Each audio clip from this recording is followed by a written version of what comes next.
Friends, welcome to our YouTube channel AS junction. दोस्तों, मेरा नाम सत्यम तिवारी है। मैं आज से आपको जियोग्राफी पढ़ाना स्टार्ट करूंगा।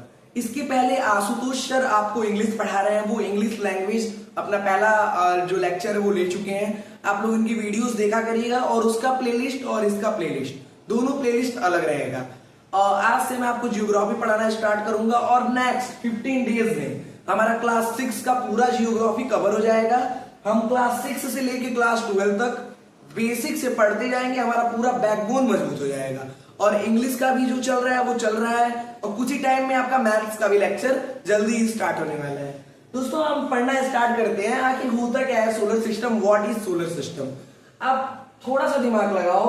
सोलर सिस्टम का मतलब जो हमारे अंतरिक्ष में जो भी चीजें मौजूद हैं उसे हम सोलर सिस्टम कहते हैं। सोलर सिस्टम का हिंदी क्या होता है? सौरमंडल। अब क्या क्या है तो ध्यान दो। सन, सब लोग जान रहे हो। सन, फर्स्ट सन, सेकेंड प्लैनेट्स। प्लैनेट्स कितने प्लैनेट्स होते हैं सबको पता है? प्लैनेट्स 8 होते हैं। कौन कौन से? Mercury, Venus, earth, Mars, Jupiter, Saturn, Uranus and Neptune. इसमें एक खास बात बताऊंगा, ये सभी प्लैनेट्स में से ना भाई सिर्फ एक ही प्लैनेट पे लाइफ एग्जिट कर सकती है। और किसी भी प्लैनेट्स पे भूल भी मत जाना, याद रखना हमेशा, किसी भी प्लैनेट्स पे लाइफ कभी एग्जिट नहीं करेगी, सिर्फ अर्थ पे करेगी। और अर्थ पे क्यों करेगी?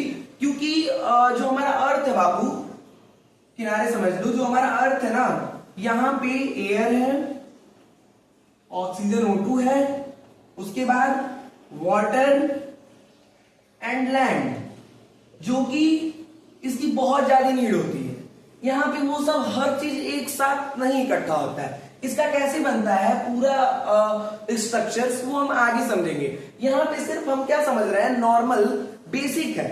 और आप ये मत सोचिएगा कि इसी में आप पूरा पढ़ लेंगे, ऐसा कुछ नहीं है। बेसिक से हम स्टार्ट कर रहे हैं और बेसिक से अपने लेवल को मजबूत करते हुए आगे बढ़ेंगे। तो आप इतना समझ गए कि जो अर्थ होता है, अर्थ पे क्यों लाइफ पॉसिबल होती है, आखिर इसको अद्भुत प्लैनेट, अद्भुत ग्रह क्यों कहा जाता है? क्योंकि यहीं पे सिर्फ लाइफ एग्जिट कर सकती है। और लाइफ क्यों एग्जिट कर सकती है? क्योंकि हवा, ऑक्सीजन, पानी, जमीन यहाँ पे भरपूर मात्रा में है, इसीलिए यहाँ पे लाइफ एग्जिट कर सकती है। एंड थर्ड, आप लोग सब लोग जानते हैं मून। मून मींस चंद्रमा।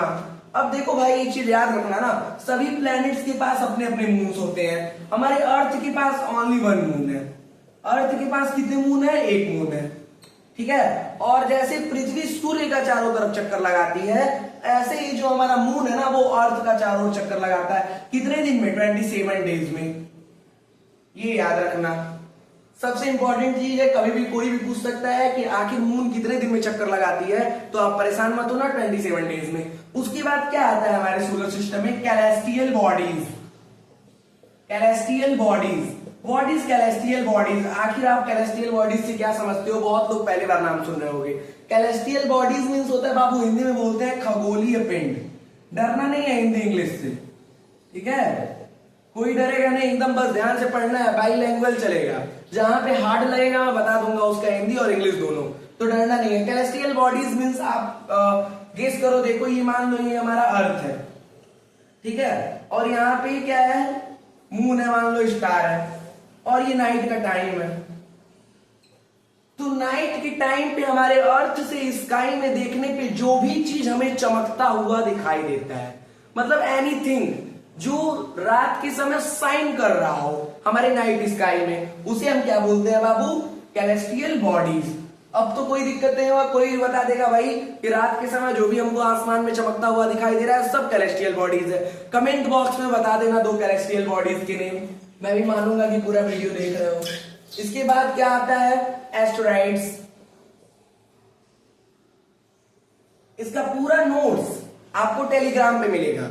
ये बाबू बेसिक लेक्चर है और आप बस समझिएगा, सोलर सिस्टम बहुत खास नहीं है, नॉर्मल है, इसीलिए इसको नॉर्मल तरीके से पढ़ा रहे हैं। इसके बाद लैटिट्यूड लॉन्गिट्यूड स्टार्ट होगा ना, उसमें बहुत मजा आएगा पढ़ने में। बेसिक है, बेसिक ध्यान से पढ़िए, कोई दिक्कत नहीं है, बहुत मजा आएगा। यहां से बहुत कम क्वेश्चन बनाता है। कौन ही पूछेगा तुमसे कितने प्लैनेट्स होते हैं, कोई नहीं पूछता है, ठीक है ना। तो ज्यादा परेशान नहीं होना इससे, नॉर्मल हमको बस इसकी जानकारी लेनी है। अब सन के बारे में मैं कुछ भूल गया, एक बार आपको बता दे रहा हूं। देखो याद रखना, जो हमारा सन होता है ना बाबू, वो सोलर सिस्टम का ओनली वन पावर सोर्स होता है, only one power source, only one power source. जो हमारा सन है वो ओनली वन पावर सोर्स है, किसका? सोलर सिस्टम का। सोलर सिस्टम के पास अपना कोई पावर एनर्जी नहीं होता है, और ये हमारे पूरे सोलर सिस्टम को पावर देता है। हमारे अर्थ के पास अपना पावर नहीं है, हमारे अर्थ के पास अपनी लाइट नहीं है। हमारा अर्थ किससे लाइट ले रहा है? सन से लाइट ले रहा है भाई, सन से प्रकाश ले रहा है। हर एक चीज पृथ्वी पे होने वाली हर एक चीज, आप नॉनवेज होंगे तो नॉनवेज में अगर आप चिकन खाएंगे तो चिकन भी तो धूप से ही अपने आहार को खाया, या धूप से ही वो लेके तो बड़ा हुआ। तो नॉर्मल चीज याद रखोगे, सन से ही पूरा अर्थ वर्थ जो भी है सब लाइट लेती है, ठीक है। अब जो स्टार, यहाँ पे एक और है स्टार। स्टार बाबू है ना, जो स्टार होता है, स्टार के पास अपनी पर्सनल लाइट होती है, इसे किसी की भी ऊर्जा की जरूरत नहीं पड़ती है, इसके पास अपनी खुद ऊर्जा होती है। ये पृथ्वी से बहुत ऊंचाई पे होने के नाते हमको बहुत छोटी दिखाई देती है, और जो पृथ्वी से सबसे नजदीक का तारा है ना, उसे हम बोलते हैं बाबू सन। एक बात याद रखना, हम कहते हैं the sun is a star. इसका मतलब क्या हुआ? हम अपने सन को स्टार बोलते हैं, और हमारे पृथ्वी से सबसे नजदीक का तारा कौन है? सन। आप समझ गए। उल्का पिंड क्या होता है? उल्का पिंड आप देखते होंगे रात में कभी कभी आसमान में से कुछ टूट के गिरता है। तो बाबू क्या होता है ना, जब आसमान में से टूट के जो चीज गिरता है आप कहते हैं टूटता हुआ तारा है, ऐसा कुछ नहीं है। वो जो आसमान में से टूट के गिरता है वो अपने वायु से घर्षण के कारण नीचे आते आते वो छोटा हो जाता है। वो चमकदार चीजें होती हैं, और जब वो छोटा हो जाता है जहां पे गिरता है वहां पे गड्ढे बन जाते हैं, इसको हम उल्का पिंड कहते हैं। एस्ट्रॉइड्स हमारे प्लैनेट्स, उसको आप थोड़ा बाद में जब हम डिटेल में पढ़ाएंगे तो एस्ट्रॉइड के बारे में और अच्छे से समझाएंगे। प्लैनेट की तरह बड़े बड़े पत्थर के टाइप में एस्ट्रॉइड होता है। और बाबू यहाँ पे इसमें और कुछ उतना डिटेल में समझने लायक नहीं था, तो उतना मैंने आपको बता दिया।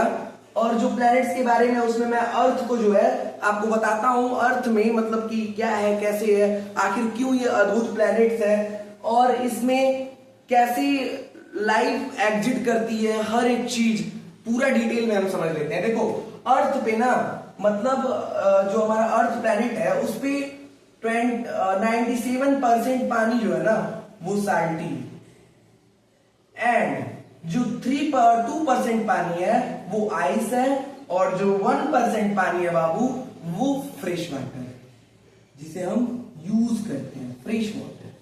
ये हमारे अर्थ की कहानी है, ठीक है। इसीलिए हम इसको क्या कहते हैं? Blue planet. आज का वीडियो हम यहीं पे समाप्त करते हैं। अगले वीडियो में हम आपको अर्थ के बारे में पूरे अच्छे तरीके से पढ़ाएंगे, और उसके पैरामीटर्स को पढ़ाएंगे। आखिर हम अपने अर्थ को पढ़ने के लिए, अपने अर्थ को जानने के लिए किस किस चीज की पैरामीटर का यूज करते हैं। तो कल की लेक्चर में मिलते हैं। आप लोग आशुतोष सर का भी वीडियो देख लीजिएगा, आज उनका भी अपलोड हो चुका है। तो इसके लिए धन्यवाद, और अगर वीडियो बढ़िया लगे तो लाइक सब्सक्राइब जरूर करिए।